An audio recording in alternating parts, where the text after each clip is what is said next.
Bismillahirrahmanirrahim. Should we start?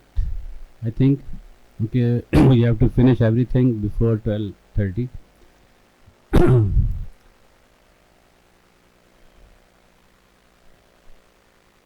मेरा नाम आरिफ है, doctor Arif, and I am the in charge of Community Eye Health Project at College of Ophthalmology. I will request my chair and co-chair to introduce themselves. I am Dr. Imran Ahmed, and I am retired from College of Ophthalmology as Director Research and Publication. So, best of luck. मेरा नाम doctor Kamran है। मैंने I unit 3 से अपनी training complete किया और currently I have joined कोवास as a medical officer. Thank you. So as usual, we all three will be also giving the marks to the presenters. तो let's start. ये जो chart है मेरे पास, इसमें नाम और उनके टॉपिक्स में बहुत बड़ा डिफरेंस है, तो it will be difficult to spell out the topic. तो जैसे सीक्वेंस है उसके लिहाज से I will speak the names. Ishma Murtaza. I have a list, जिन्होंने अपलोड कर दिया तो मैं उनको बुला रहा हूँ, ठीक है। जो अभी ऐड होगा तो मुझे बता दें साथ में। इश्मा मुर्तज़ा जी इश्माम।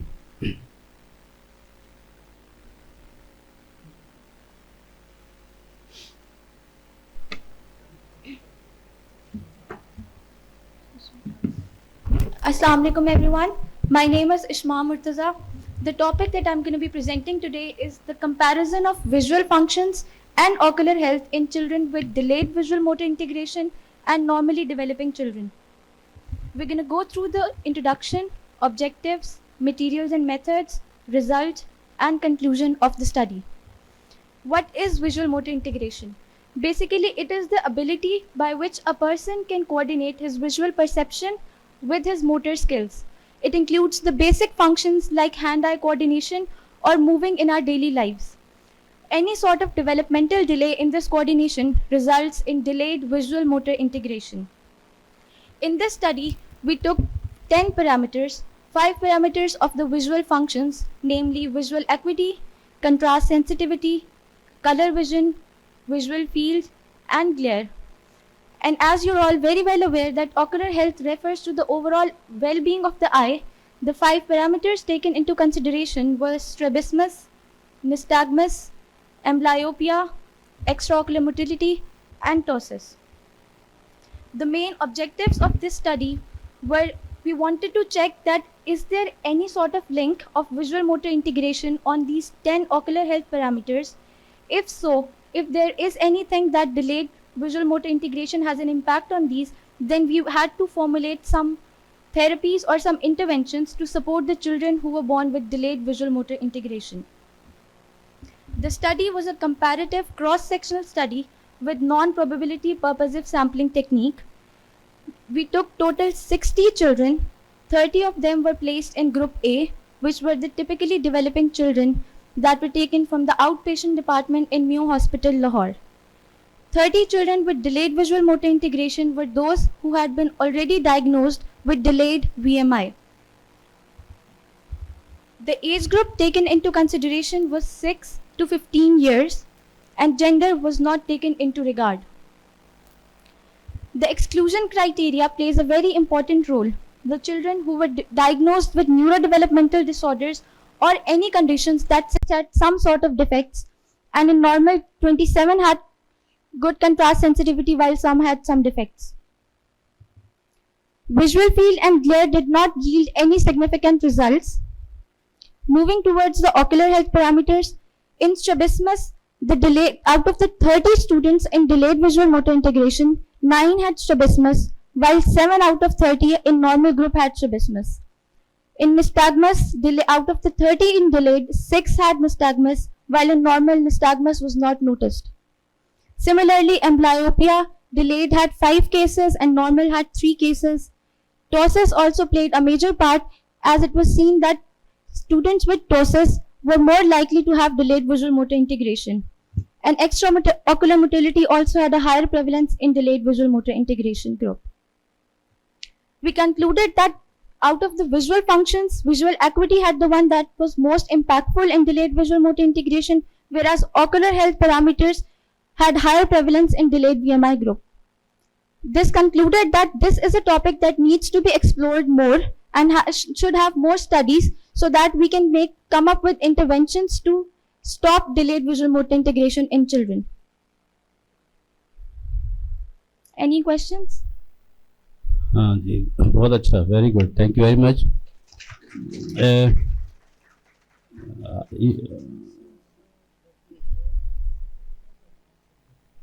Sir, out of the 5 visual functions, visual acuity of right eye was the most significant. Sir, we took the samples. We had 30 children which were diagnosed with delayed visual motor integration, which was sourced from Children's Hospital Lahore. And sorry? Sir, chi-square test.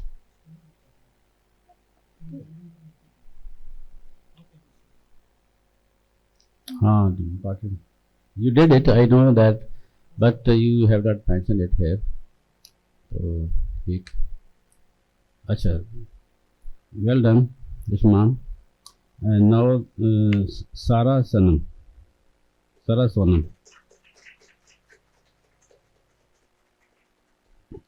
She will be presenting on comparative effectiveness of different therapies for the convergence insufficiency.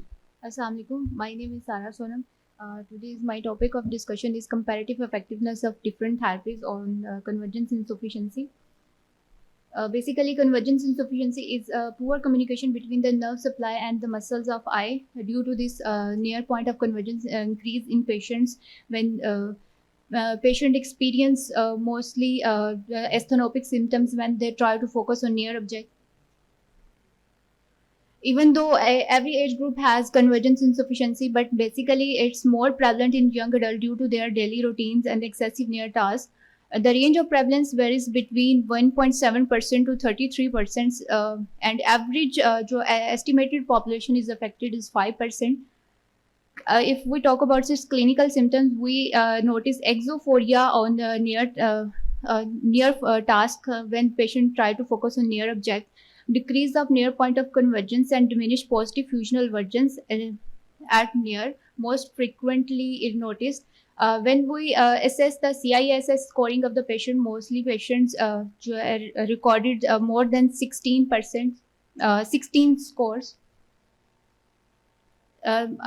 Although there is multiple therapies available for convergence insufficiency treatment, either they are home-based therapies or office-based therapies or computer-based therapies or combined therapies, but my major concern was to find out the therapy which are more effective and give efficient result in a specific time duration. That's why I used 4 different kind of therapies: Brock string, jump convergence, dot cut, and pencil push-up. In this therapy, basically, I want to find out which therapy give me better effect in minimum time duration. So there was 4 different therapies I used in my research work. Main objective of my study was to find out the efficacy and comparative effectiveness of 4 therapies. It was a quasi-experimental study design held in Thal University of Bakar and different schools and colleges of district Bakar and Laya. Individuals which participated or selected for this study was between the age of 15 to 25. Sample size 140 patients, equally divided into 4 groups. Each group contained 35 patients. Sampling technique, non-probability sampling technique was used for this study. Inclusion criteria was convergence insufficiency patient with near point of convergence more than 10 centimeters, age between the 15 to 25 year, males and both genders was included, either male and females. E-metro patient was selected for these patients. For this study, positive fusional vergence more than less than 15 to 20 prism diopter at distance, and 25 less than 25 prism diopter at near were selected. CISS scoring more than 16% was selected for this study. If we talk about the exclusion criteria, patient with any refractive errors, patient with any ocular disease was excluded. Any strabismus either latent or hidden, उसका manifested है. Systemic disease like diabetic mellitus, sclerosis, hypertension, migraine was excluded. Convergence paralysis, convergence spasm, netic fusional vergence, traumatic causes of convergence insufficiency, nerve palsies, pregnancy, and uncooperative patient was excluded from the studies. Procedure was basically सबसे पहले history लेने के बाद वो वाले patient जो मेरी study के अंदर क्राइटेरिया में लाई करते थे, वो पेशेंट जिनमें स्टेनोपिक सिम्टम थी, वो वाले पेशेंट जिनकी जिनकी कोई सिस्टमिक डिजीज़ नहीं थी मेरे क्राइटेरिया में लाई करे, तो उन पेशेंट को मैंने सेलेक्ट किया. उसके बाद विजुअलिटी उनकी मेयर की लोगमा चार्ट यूज़ किया था. वो पेशेंट जिनकी 6/6 विजुअलिटी, वो पेशेंट मैंने सेलेक्ट किया. उसके बाद उनकी कन्वर्जेंस इंसफिशिएंसी की सिविरिटी को चेक करने के लिए CISS स्कोरिंग क्वेश्चनियर यूज़ किया था, जिसमें वो वाले पेशेंट जो 16 जो उनका स्कोर था उससे मोर देन था, वो मैंने उनको सिविरिटी के अकॉर्डिंग अपनी स्टडी के लिए सिलेक्ट किया. और उसके बाद ओकुलर मीडिया असेसमेंट की थी. उनमें वो पेशेंट जिनमें कोई फंडल एबनॉर्मेलिटी थी, जिनमें कोई लेंटिकुलर चेंजेस थी, वो या कॉर्नियल इन्फेक्शन, इस तरह की कोई भी चीज़ थी, उन पेशेंट को मैंने एक्सक्लूड कर दिया था. नियर पॉइंट ऑफ कन्वर्जेंस जिनका मोर देन 10 सेंटीमीटर था, वो वाले पेशेंट सिलेक्ट किए थे. उसके बाद positive fusional vergence according to criteria जिन पेशेंट का मेरे लाई करा था, उन पेशेंट को सिलेक्ट किया था. फिर रैंडमली उनको 4 डिफरेंट कैटेगरीज में मैंने उनको कैटेगराइज किया था, और आफ्टर 1 मंथ के इंटरवल से 3 फॉलोअप उनके स्केड्यूल किए थे. बेसिकली मेरे पास जो रिजल्ट्स हैं उसमें मेरे पास जो रिजल्ट्स आए हैं उनका मैंने अगर मैं उनका फर्स्ट जो इनका विजिट के बाद उनका देखूँ, तो मेरे पास डॉट कॉट थेरेपी ऐसी थेरेपी थी जिसने मुझे मोस्ट बेस्ट रिजल्ट दिए थे. अगर उनकी CIS स्कोरिंग की बात करूँ तो 22%, 22.3 स्कोर जो है एवरेज मीन मेरे पास था.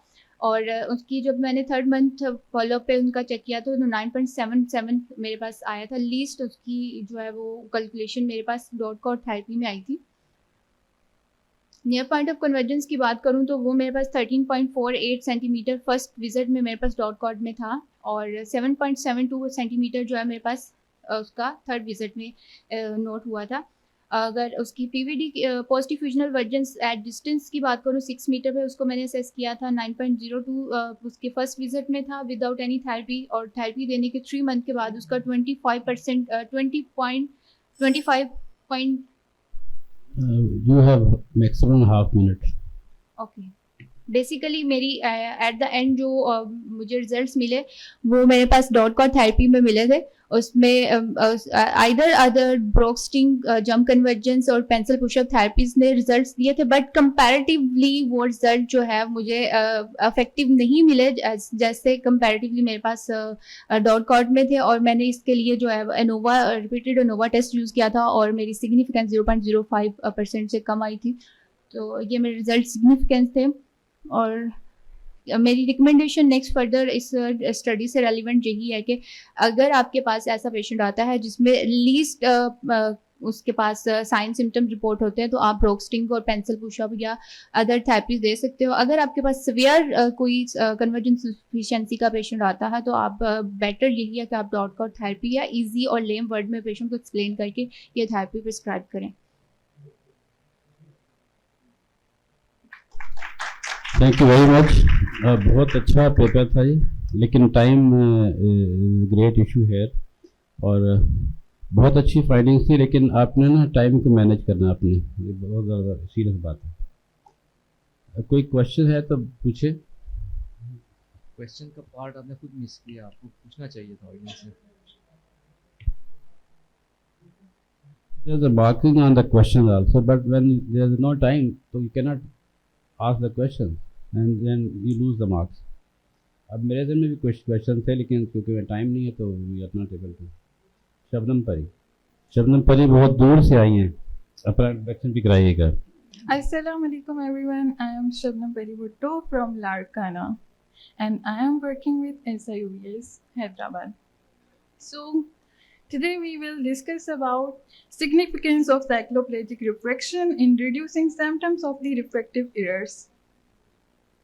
So objectives are to evaluate the proper diagnosis, to explore the role of cycloplegic refraction in elevating symptoms associated with the refractive errors.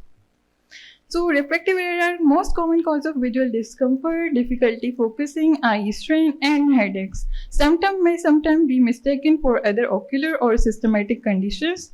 Refractive error are most commonly diagnosed through the standard refraction techniques. However, in some cases, particularly when patients experience visual symptoms despite having normal visual acuity, the conventional refractive test may fail to identify the underlying issue.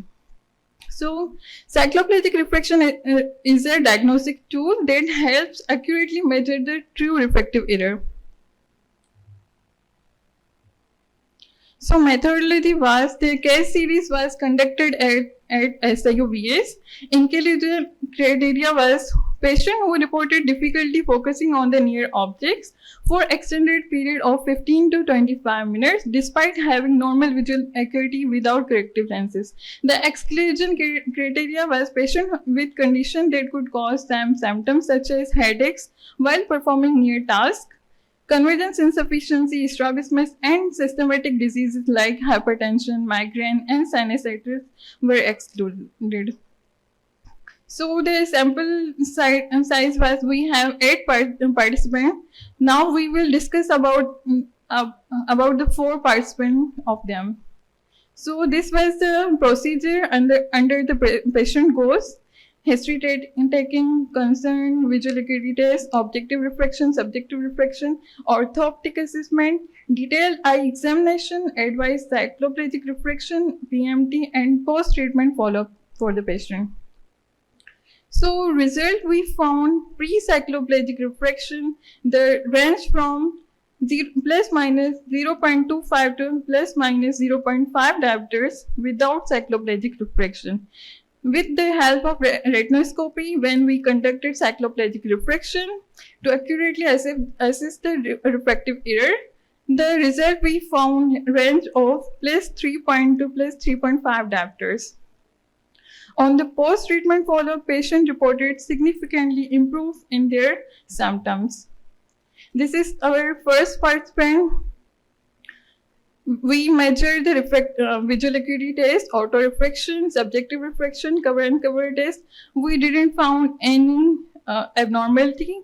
And EM was full, anterior segment examination, funduscopy was normal. After the cycloplegic refraction, we found the major difference between the cycloplegic refraction and the without cycloplegic refraction. The result we found in the right eye 1.5 diopters and in left eye 1.25 diopters. Basically, this was the manifest hypermetropia. So this is the case 2. The patient was with the same complaint, headache while reading. Patient cannot concentrate on the near objects more than 15 to 25 minutes. We conducted visual acuity test or autorefractor test, and after the cycloplegic refraction, we found the major difference here. This was the without cycloplegic refraction result, 0.5 to 0.25 diopters. After cycloplegic refraction, we found 1.5 diopters in both eyes. So this was also manifest hypermetropia. So this was the participant 3, and we found the same major complaint. And we found the after cycloplegic refraction result was 5 to 4 diopters. So here is a 30-year-old Miss XYZ present with the same complaint, headache while reading, and patient cannot concentrate on the near objects. The visual acuity was for the patient was 6/9. Basically, this is the normal visual acuity, and of autoref reading was minus 2.25 diopters. So after the cycloplegic refraction, we found the number plus 0.75 diopters. So this was basically the diagnosis of the manifest hypermetropia. The patient was firstly in autoref reading, we found the myopia. So conclusion is, this case study highlights the importance of the cycloplegic refraction. Early detection and correction of the symptoms can significantly improve the quality of the life. Thank you. Very good. Any question? शब्दों से कोई question पूछे? लड़काना के मतलब पूछना है। Sure, sir. ये नाम के साथ आपने भुट्टो लगाया हुआ है या फैमिली ट्री में है? No, I am Bhutto. Shabnam. ये एज तो- ग्रुप क्या था आपकी जो पेशेंट आपने लिए?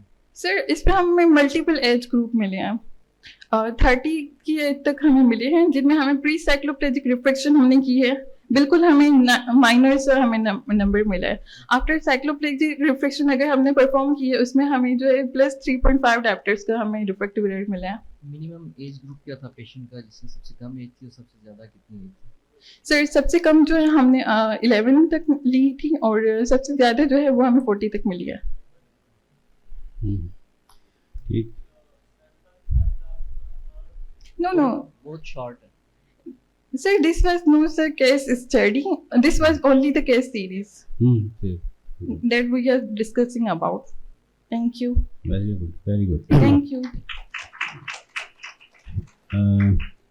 Please, Hira Sundas.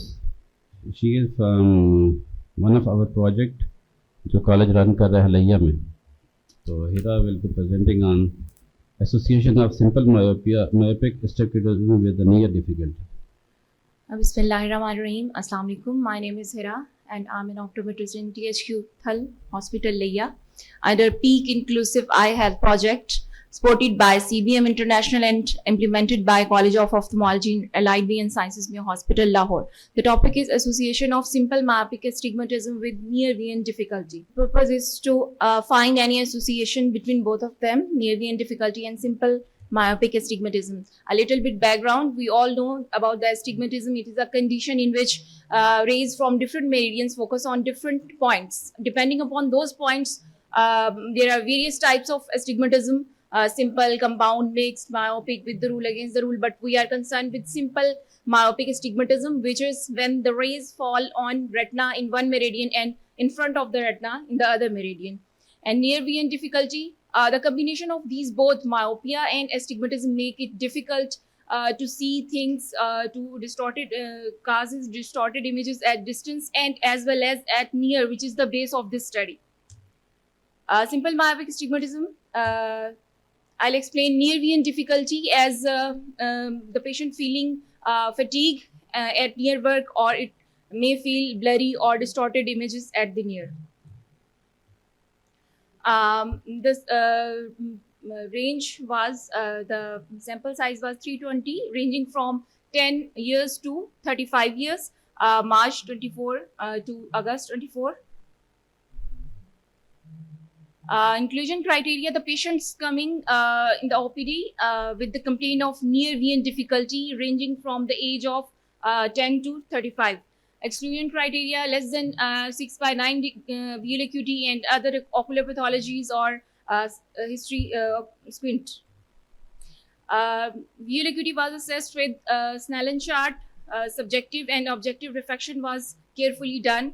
To avoid accommodation factor, cycloplegic refraction was done with age of below the age of 16, and above 16 fogging method was used. Cross-sectional study based simple convenient sampling method was used. Acha results among 320 patients, 147 were those with hyperopia. These are 320 patients complaining with the near vision difficulty. 147 were with hyperopia, 46 were with convergence insufficiency, and surprisingly 114 were with simple myopic astigmatism. Patients, the magnitude of the astigmatism ranging from 0.25 diopter to 1 diopter. This is the visual representation. The blue bar represents the hyperopic patient, yellow convergence insufficiency, simple myopic astigmatism, the green bar showing the simple myopic astigmatism, and 13 were normal or they are not falling in any category. This is the percentage. Hanji, distribution according to magnitude of astigmatism. This bar shows that as the magnitude of the astigmatism increasing, the number of patients complaining with near vision difficulty are decreasing.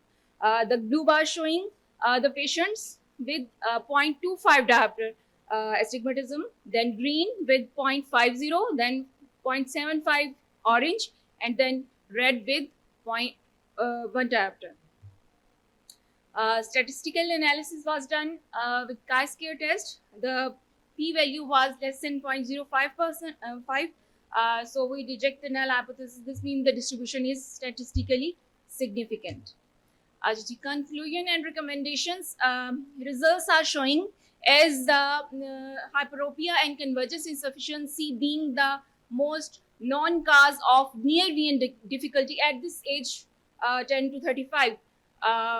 Simple myopic astigmatism also influences the near VN, which is the base of the study.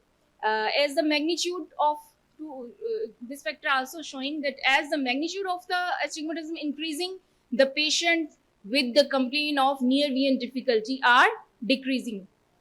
So it may be due to distortion at both distance and near induced by the astigmatism.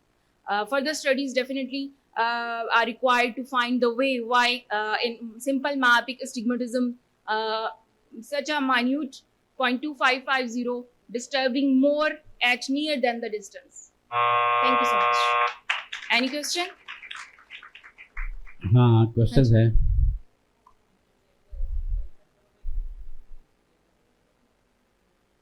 Simple hyperopic? No, it's just जो मेरी topic में near VN difficulty है, that is a symptom जिनको मैंने pick किया. इस as के लोग, इस सिम्टम के साथ के लोगों को मैंने पिक किया. Then I find no no no no No.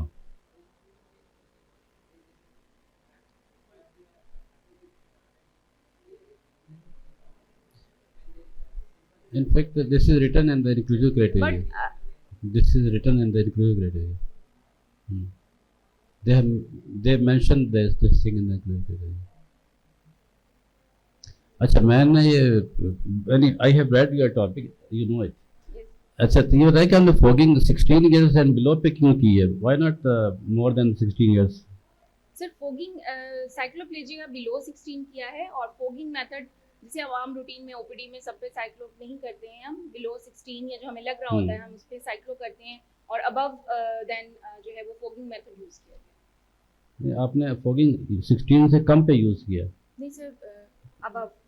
अच्छा एनी मिस्टेक में भी, लेकिन मैंने जो है वो साइक्लोप्लेजिक रिफ्रैक्शन डेफिनेटली बिलो 16 की है, और जैसे ही उससे अबव रेंज आई है तो उसमें फोगिंग मेथड यूज किया. Very good. ठीक ठीक ठीक. अच्छा एक मैं चीज़ अभी बता दूं, बाद में बात हो सकती है, लेकिन आपके पेपर 2-3 वो पेपर मैंने जो सुने हैं बहुत अच्छे हैं, और प्लीज़ इनको ना don't take it light. They are first class papers and इनको पब्लिश करें. ठीक है. If you have any technical help, मैं डॉक्टर इमरान आपकी हेल्प कर सकते हैं. सबके लिए कह रहा हूँ. ठीक है. ओके. नेक्स्ट मैं चूँकि सीक्वेंस से जानना चाह रहा हूँ. फिजा तैयार हैं आने के लिए? आए फिजा.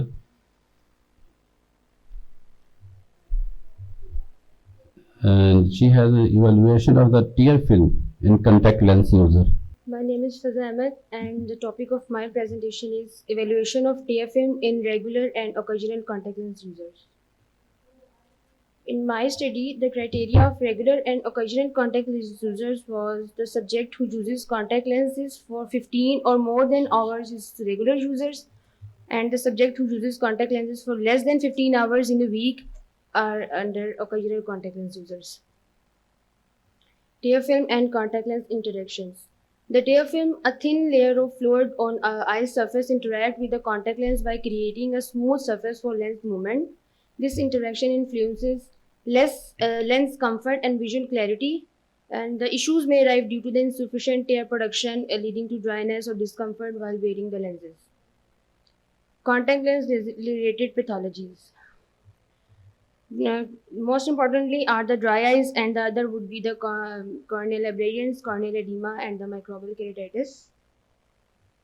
According to the previous research conclusions of after 2 years of daily disposable contact lens wearers, most of the persons were satisfied with their visual comfort, while the rest were unsatisfied due to irritation and dryness. And the main objective of my study was to assess the tear film stability in the regular and occasional contact lens users based on their tear volume and meniscus height. Comparative cross-sectional study was used. Self-designed performa was used to evaluate the tear films of contact lens users, and the different clinical tests, tear breakup time, Schirmer 1 scoring test, and the tear meniscus height was measured to evaluate the tear film, and the Fisher exact test was applied to assess the significance. Result was out of 61 regular users, 36 participants has tear breakup time less than 10 seconds. Mostly participants had moderate, while only 3% had severe dry eyes, and 54 participants had normal tear meniscus height.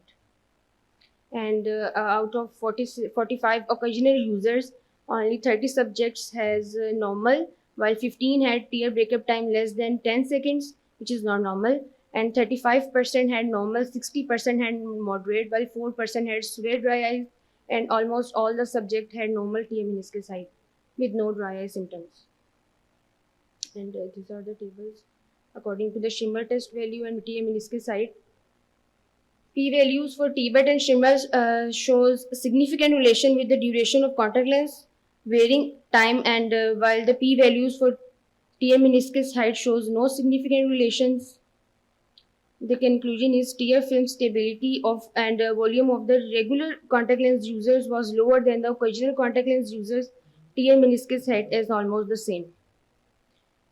Recommendations: before prescribing contact lenses, comprehensive eye examination must be done by eye care professional.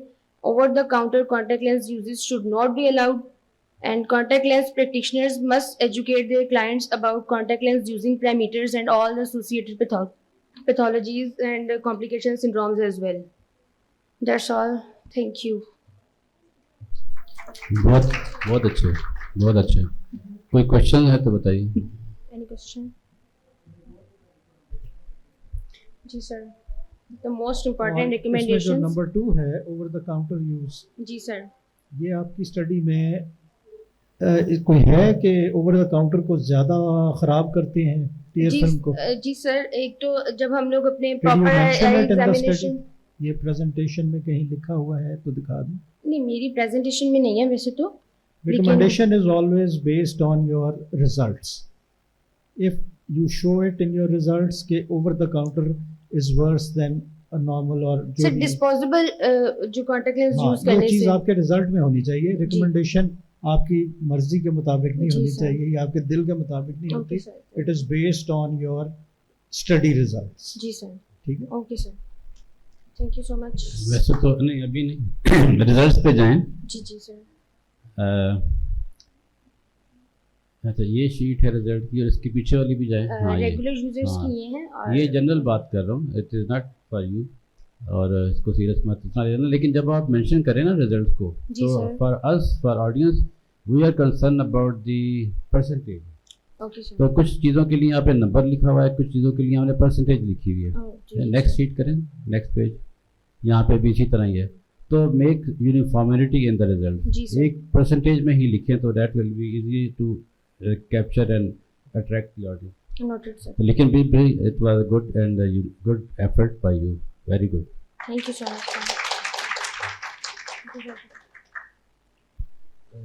Now we have Arooj here, Arooj Yasmin.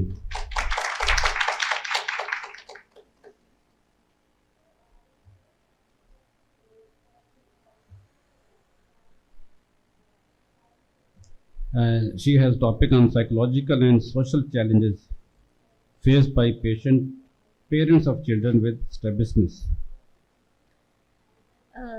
The topic of my presentation is societal barriers causing reluctance of children with visual impairment in special education departments to go to mainstream schools. तो visual impairment क्या होता है? Visual impairment ऐसी condition है जहाँ पे आपकी vision तो कम होगी लेकिन उसको हम टोटल ब्लाइंडनेस नहीं कह सकते। फंक्शनल विजन इंटैक्ट होती है, और disability total loss of vision है जहाँ पे आपको नज़र नहीं आएगा कुछ भी। अब इन दोनों में ये दोनों डिफरेंट चीज़ें हैं। मिसकंसेप्शन ये है कि विजुअल इम्पेयरमेंट को ब्लाइंडनेस समझा जाता है, जबकि visual impairment partial loss of vision है और blindness complete loss of vision है। अब सोसाइटी जो हमारी है वो ये रोल प्ले करती है कि वो विजुअल इम्पेयरमेंट को ब्लाइंडनेस के साथ मिक्सअप करती है, जिसकी वजह से जो विजुअल इम्पेयरमेंट वाले बच्चे, बेसिकली ये रिसर्च बच्चों के लिए है, तो जो बच्चे विजुअल इम्पेयरमेंट के साथ उनको उनके जो हैं राइट्स वो नहीं मिल पाते। अब हमारा पर्पस क्या था कि हम ये चेक करें कि जो हमारी सोसाइटी है वो कैसे माइंडसेट बना रही है विजुअल इम्पेयरमेंट वाले बच्चों का, कि वो मेन स्ट्रीम स्कूल्स में ना जाके वो जो है स्पेशल एजुकेशन वाले स्कूल्स में जाएं। अब जो हमारा स्टडी डिज़ाइन है वो डिस्क्रिप्टिव क्रॉस सेक्शनल स्टडी है। सैम्पल साइज हमने 35 लिया। हमने 2 क्वेश्चनेयर्स बनाए, एक पेरेंट्स के लिए, एक टीचर्स के लिए, क्योंकि टीचर्स और पेरेंट्स दोनों ही एक इम्पॉर्टेंट रोल प्ले करते हैं माइंडसेट बनाने में, सोसाइटी में उनका बहुत इंपॉर्टेंट रोल है, इसलिए हमने टारगेट किया पेरेंट्स और टीचर्स को। अब क्वेश्चनेयर हमने जो फिल करवाया, उसके बाद हमने डाटा एनालाइज करवाया, और डाटा एनालिसिस के लिए हमने काई स्क्वायर टेस्ट यूज़ किया, SPSS वेरिएंट 25 और सिग्निफिकेंट वैल्यूज़ हमने ली 0.05% से कम। अब जो हमें रिजल्ट्स मिले, बेसिकली जो बच्चे क्यों नहीं जाना चाहते, या पेरेंट्स अपने बच्चों को क्यों नहीं भेजते, या जो टीचर्स हैं वो क्यों अपने बच्चों को, जो बच्चे आते हैं मेन स्ट्रीम स्कूल्स में, उनको क्यों नहीं लेते, इसकी मेन रीज़न ये है कि डिस्क्रिमिनेशन होती है उन बच्चों के साथ, वहाँ उनके साथ बुलिंग होती है, जिसकी वजह से पेरेंट्स अपने बच्चों को वहाँ पे नहीं भेजते। और जो इसके अलावा एक चीज़ थी कि मेन स्ट्रीम स्कूल्स में वो डिवाइसेस अवेलेबल नहीं हैं, उस तरह की अकोमोडेशन नहीं है उन बच्चों के लिए कि वो बच्चे वहाँ पे बाकी बच्चों के साथ मिलके उनके साथ चल सकें। उनके पास वो डिवाइसेस, वो उस तरह की चीज़ें नहीं थी, इसलिए जो पेरेंट्स थे वो इतने कॉन्फिडेंट नहीं थे अपने बच्चों को जो मेन स्ट्रीम स्कूल्स में भेजने के लिए, और वो उनको विजुअल इम्पेयरमेंट वाले बच्चों के साथ भेजते। इसकी वजह से होता क्या है कि जब आप अपनी विजन यूज नहीं करते, स्लोली वो इम्पेयरमेंट से ब्लाइंडनेस की तरफ चली जाती है, तो इससे डिसेबिलिटी में जो है इंक्रीज हो रही है डिसेबिलिटी। अब जो हमने देखा वही कि 14% जो 40% हमारे पास आया कि रिजल्ट्स आए कि नेगेटिव और डिस्क्रिमिनेटरी एटीट्यूड होता है उनके साथ, और इसके अलावा हमारे पास आया कि 45% जो स्कूल्स थे उनमें limited access to specialised resources थे, उनमें कुछ इस तरह के रिसोर्सेज नहीं थे जैसे असिस्टिव डिवाइसेस वगैरह हो गई, और सिर्फ 11% जो पेरेंट्स थे वो कॉन्फिडेंट थे अपने बच्चों को मेन स्ट्रीम स्कूल्स में भेजने के लिए। इसके अलावा वही बात आ जाती है कि स्पोर्ट्स सर्विसेज नहीं थी बच्चों के लिए मेन स्ट्रीम स्कूल्स में, ताकि वो बाकी बच्चों के साथ वहाँ कोप अप कर सकें। अब कंक्लूजन हमारे पास जो निकली है वो यही कि डिस्क्रिमिनेशन होती है बच्चों के साथ, उनको उस तरह से जो है कोलैबोरेशन ज़रूरी है पेरेंट्स और टीचर्स का। और दूसरी बात जो है, जो मेन स्ट्रीम स्कूल्स के टीचर्स हैं उनकी करवाई जाए ट्रेनिंग कि वो अपनी क्लास में जो विजुअल इम्पेयरमेंट वाले बच्चे हैं उनको बाकी बच्चों के साथ लेके चल सकें, उनको सिखा सकें कि वो अब उनकी स्टडी और जो बाकी बच्चे में इम्पेयरमेंट वाले बच्चे और बाकी बच्चे एक साथ चल सकें। Any questions?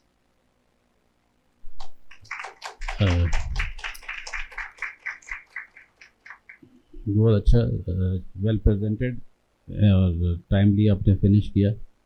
Now Hassan Owais. Hassan Owais will be presenting on the effect of full day work on effective status of goldsmiths and watchmakers. Assalamu alaikum. I'm optometrist Mohammad Hassan Owais, and today I am presenting my topic, which is effect of full day work on refractive status of goldsmiths and watchmakers. Introduction. As we know, these two professions do excessive nail work, and by doing excessive nail work, they are inducing myopia, which is also known as nail-induced transient myopia. Refractive error occur in this case is due to prolonged duration of nail work ranging from 1 to 4 hours. The relationship between development of myopia and increased accommodation was thought to be mediated by excessive nail work. By doing excessive nail work, it caused transient retinal defocus and axial elongation, which in turn cause low degree of axial permanent myopia or cause development of myopia. The person who is doing excessive nail work his crystalline lens is unable to decrease its power efficiently and quickly under normal conditions, which is another reason to develop myopia. Objectives. Objective for this research was to assess the effect of full day work on refractive status of goldsmiths and watchmakers, and to draw the recommendation to treat their asthenopic symptoms and to prevent them from inducing transient myopia. Methodology. It was cross-section study. Sample size was 93, and the data was taken after taking constant form and form constant form. The instrument which was used was handheld autorefractometer. Data was collected at the start of the day and at the end of the day after working of 7 to 10 hours. And the paired sample t-test were applied to compare the results.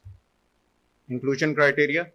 Subject with the age of 20 to 40 years were included, and they must be goldsmith and watchmakers were included. Exclusion criteria. Subject having any ocular pathology other than refractive error or having high refractive error were excluded. Results. As we can see here, there are two tables. Table 1 shows the refractive error of watchmaker, and table 2 shows the refractive error of goldsmiths.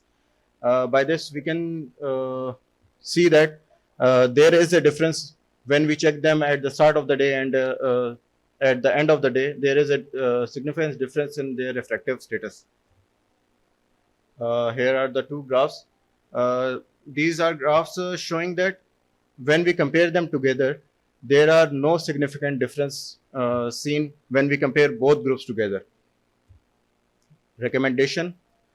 They should take preventive measures. They should work in a bright setup. As I visited them, there was no bright setup. They were working in very dim light. So they should work in a bright setup, and they should wear protective eyewear glasses before melting any metal or before using iron cavia. They should use 20-20-20 rule in order to prevent themselves from inducing transient myopia. They should maintain their head and body posture to prevent asthenopic symptoms. And as some of them complained about irritation in their eyes, so I recommend them to use eye lubricants to prevent dry eyes. Conclusion, as I discussed earlier, when we see or when we compare both groups together, there were no significant difference. But if we check them separately, there is a significant difference as p-value was less than 0.05. So which means that they are inducing transient myopia after excessive nair work. These were the references. Any questions? तो आपने 50 second पहले ख़त्म कर लिया ना, ऐसे मैं रोके आप. Any question here, please? Sir.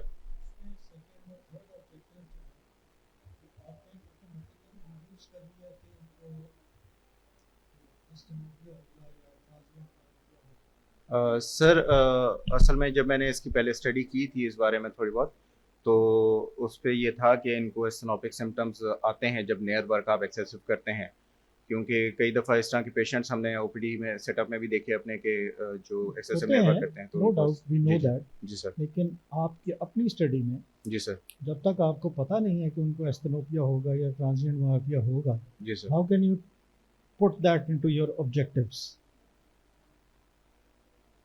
उसको ऑब्जेक्टिव्स में ना रखें सर, इसको रिकमेंडेशंस में ज़रूर रख लें. सर, ठीक है. Okay sir. Athar Habib, he has a topic. His topic is evaluation of the macular retinal sensitivity and its role in foveal function among diabetic and non-diabetic patients with normal visual acuity. Bismillahirrahmanirrahim. Interesting topic. Respected teachers and dear participants, my name is Athar Habib from University of Lahore, and today I will present my study topic, evaluation of macular retinal sensitivity and its contribution in foveal sensitivity among diabetic and non-diabetic patients with normal visual acuity. Visual acuity is considered the gold standard method for assessing vision, but it does not reflect all retinal functional changes. Macular sensitivity provides more comprehensive understanding of retinal functional changes. Evaluating macular sensitivity helps detect early changes before the visual acuity is affected. Diabetes, even without retinopathy, can reduce the retinal sensitivity due to oxidative stress and neural damage. Objective. The study aims to evaluate the macular retinal sensitivity and its contribution in foveal sensitivity in diabetic and non-diabetic patients with normal eyesight. To analyze the contribution of macular perimetry points and to foveal sensitivity in both groups. Methodology. This was a cross-sectional study of 60 participants, the 30 diabetics and 30 non-diabetics patients of the same age with 6/6 visual acuity, and they all were 45 to 75 years old. अब इसमें ये है कि अगर हमने एक 48 year old diabetic patient लिया है, उसके साथ हमने उसकी जो फोवियल सेंसिटिविटी कंपेयर किया है, वो नॉन डायबिटिक पेशेंट था, वो भी सेम एज का 48 ईयर्स ओल्ड था. और retinal sensitivity was measured using the Humphrey macular threshold test evaluating the both macular retinal sensitivity and its surrounding 16 decibel macular points. Statistically हमने इसमें Mann-Whitney U test, Spearman correlation and regression analysis model apply किए हैं. ये हमारे पास perimetry macular points हैं और उसके बाद results. The test were considered the reliable with an average fixation loss of 0.4 to 0.9 and test duration was 5.43 to 7.04 minutes. अब इसमें कि अगर आपके पास कोई पेरीमेट्री रिपोर्ट्स होती है तो 20% से फिक्सेशन लॉस कम हो तो वो एक रिपोर्ट जो होता है रिलायबल समझी जाती है. 80 eyes were evaluated, 40 in group 1 and 40 in group 2. The mean foveal sensitivity was 35.78 plus minus 0.5 decibel in non-diabetic patients and 33.86 plus minus 0.6 in diabetic patients. The highest sensitivity of the temporal visual field and inferior paracentral location 0.3 in both groups. In the linear regression analysis point which contributed to the foveal sensitivity, they were 0.1 and in non-diabetic patients and 0.7 and 15 in diabetic patients. और ये हमारे पास graph है कि इसमें हमारे पास जो blue है वो डायबिटिक पेशेंट का रिकॉर्ड है और जो रेड है वो जो है हमारे पास नॉन डायबिटिक पेशेंट्स का है. उसके बाद ये हमारे पास टेबल है, इसमें कोरिलेशन इसमें हम बेसिकली जो है ना पेरीमेट्री पॉइंट्स का कोरिलेशन देख रहे हैं फोवियल सेंसिटिविटी के साथ. और आफ्टर मल्टीपल रेगुलेशन एनालिसिस हमें ये मालूम हुआ कि जो 0.15 और उसके बाद 0.7 है ये फोवियल सेंसिटिविटी में इक्वली कंट्रीब्यूट कर रहे हैं. और ये हमारे पास comparison of macular retinal sensitivity and between groups. अब इसमें हम देख सकते हैं कि हमारे पास जैसे कि 0.6 है या 9 हो गया या उसके बाद 0.15 है, जो नॉन डायबिटिक पेशेंट्स हैं आई मीन ग्रुप 1 उनमें जो फोवियल सेंसिटिविटी है वो ज़्यादा है बनिस्बत ये कि जो ग्रुप 2 है. Statistically in diabetic patient the foveal sensitivity and its correlation with 0.1 decreased, requiring 35% more luminance. However, in diabetes, paracentral points such as 7 and 15 contributed more, indicating of foveal changes. Overall retinal sensitivity points was significantly lower in diabetic patients. The study revealed that even without diabetic retinopathy, diabetic patients show reduced retinal sensitivity and change in the macular region, contributing to the foveal sensitivity. And diabetics basically जो diabetics patient हैं इनमें जैसे ही blood sugar यानी sugar level blood में ज़्यादा होता है तो फ्री रेडिकल जो है फिर जाके फोटो रिसेप्टर्स वगैरह पे डैमेज करते हैं. और फोटो रिसेप्टर जब डैमेज होंगे तो उसके बाद जो हमारे पास यानी कि फोवियल सेंसिटिविटी है या दूसरे रेटिनल फंक्शनल्स हैं वो चेंज होंगे. सेम इसी तरह अगर देखा जाए कि जो डायबिटिक पेशेंट होते हैं उनमें इस्कीमिया यानी कि हाइपोक्सिया वगैरह हो जाता है ड्यू टू यानी कि ऑक्सीजन की कमी की वजह से ब्लड में जो न्यूरॉन्स वगैरह है उनकी सही तरीके से सप्लाई नहीं हो पाती और फिर वो जो है ना फोवियल फंक्शनल चेंजेस में एक रोल अदा करते हैं. Conclusion: subjects without diabetes have significantly higher sensitivity in temporal retina compared with those with diabetes, with one highest mean retinal sensitivity and do not correspond to the central 4. The reduced sensitivity in 0.1 decreased the mean foveal sensitivity in subjects with diabetes because this variable correlates with the lower perimetry points. Study shows the macular sensitivity is an important and early sign for detecting the retinal damage before visible sign of the retinopathy appear. Clinical implication: retinal sensitivity testing can identify the dysfunction before the retinopathy is clinical visible. Early retinal sensitivity testing provides insight to early neural and vascular damage. Thank you. Very good, बहुत अच्छा है topic ये. और सिर्फ मैं अगर diabetes के लिहाज से देखूँगा तकरीबन 25-30 टॉपिक मैंने देखे हुए हैं मुख्तलिफ ऑप्टोमेट्रिस्ट के. And there is a lot of things which you people can do on diabetic other than the novel optometry topics. So this is a very relevant thing. देखिए सेंसिटिविटी हम बढ़ जाती है तो उसकी अगर पता लग जाए तो उसकी अगली स्टेज से पहले ही we can do something for that particular patient. Any question for him? Alina Nadeem. Alina Nadeem, her topic is comparison of the anterior chamber depth before and after cataract surgery by phacoemulsification with IUL. Assalamu alaikum. मेरा नाम है Alina Nadeem. I am optometrist and orthoptist. So my topic is comparison of anterior chamber depth before and after cataract surgery by phacoemulsification with IOL implantation. As we all know, the cataract, age-related cataract is most prevalent type of senile cataract and which develop by the age of after the age of 40. So over the 90% of the people develop senile cataract by the age of 70. The only appropriate treatment for cataract is surgery. Phacoemulsification is surgical technique for cataract removal with implantation of IOL. It is most widely used technique in the world. Today, it is widely accepted that the moreover the removal of damaged tissue, cataract surgery also incorporates components of refractive and presbyopic surgery. During cataract surgery, implanting IOL with the proper calculation of power improves patient satisfaction and results in successful procedure.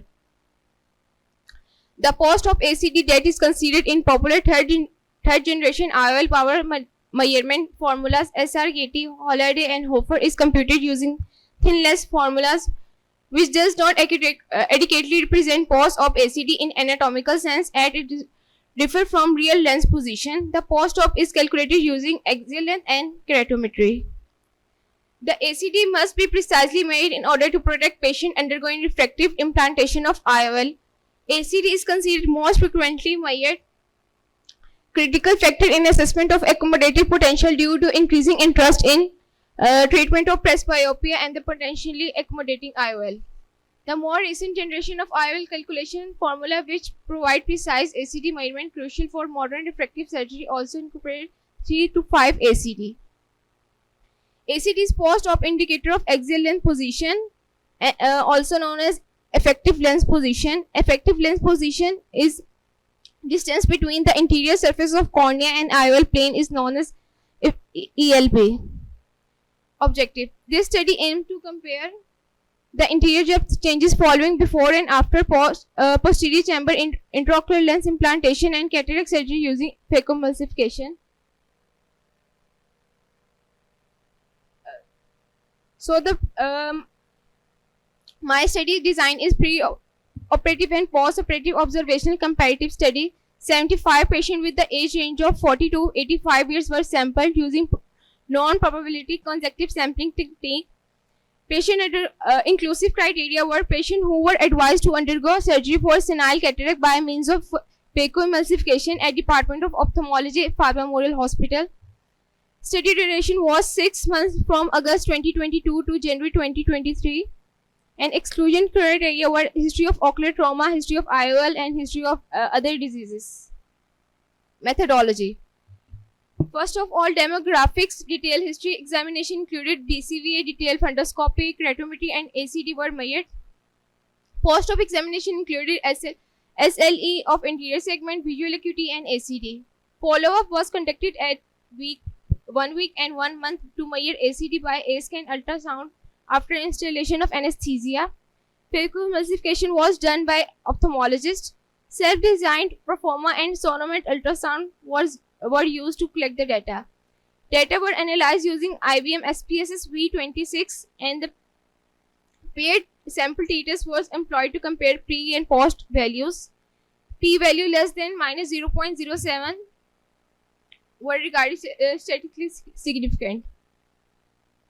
Results. Overall, 75 cataract patients were included, 44 were male and 31 were male. Age range from 40 to 83 years with the mean age of 57.96 years. Here's frequency distribution of previous surgery. 52 had previous surgery. And here's frequency distribution of medical history. 36% has both systemic disease, diabetes mellitus and hypertension. So, pre and op ACD were mean value were 2.9548 to 0.1785 and the post of 3.192. So mean age increase of minus 0.38002 0.4552 mm. Discussion. Analyzes the interior chamber characteristics are crucially important of evaluation of eyes due to you have 1 minute more. okay sir. Due to fact that practically all IOL calculation require AI axial length as variable, accurate measurement of axial length has been seen as crucial.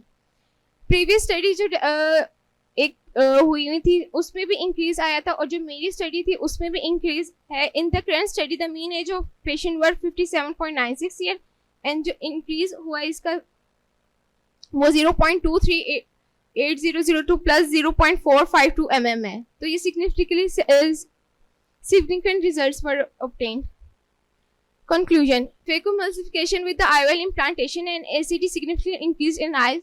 So the ACD was deepened by phacoemulsification and IOL implantation, which is sustained throughout a month regardless of gender or age of cataract, may be helpful for cataract patient, glaucoma patients. Sorry. Thank you. Any questions? अच्छी study है. मैं सोच रहा था कि who was your supervisor in this study? Hamza Najam. Sir Hamza Najam, optometrist, and Dr. Abdullah Mazhar, ophthalmologist. उनकी क्या contribution है इसके अंदर?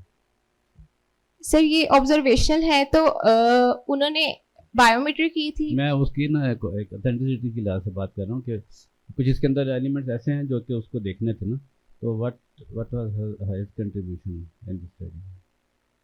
सॉरी सर, उनकी क्या कंट्रीब्यूशन थी? यानी did he read your paper and thesis, what he red? Sir उनकी कंट्रीब्यूशन थी कि सुपरवाइज किया आपके सुपरवाइज किया था और प्रॉपर के अल्ट्रासाउंड करके कि कितनी एसीडी आई है और उनकी मेजरमेंट जो ऑप्थेमोलॉजिस्ट थे. बहुत अच्छा टॉपिक है, थैंक यू सर. बहुत रेलेवेंट है. There are lot of things which people now should be doing.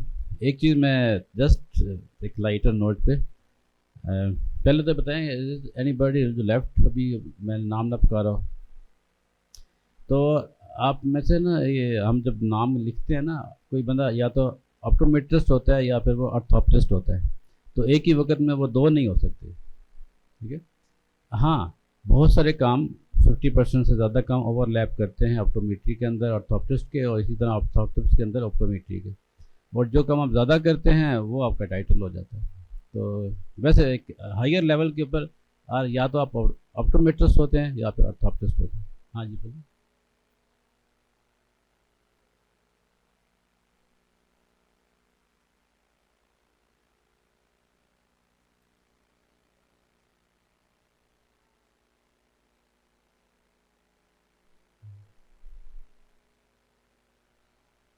मैंने ये तो डिग्री के तो नाम कुछ भी बुला सकते हैं ना. मैं ऑप्टोमेट्री कर रहा हूँ, उसका नाम मैं कुछ और रख दूँ, लेकिन मैं ये बात कर रहा हूँ कि आप अपने आप को इंट्रोड्यूस कर रहे हैं, आप एक टाइटल यूज़ करें. हम इंटरनेशनल सिनेरियो की बात कर रहे हैं.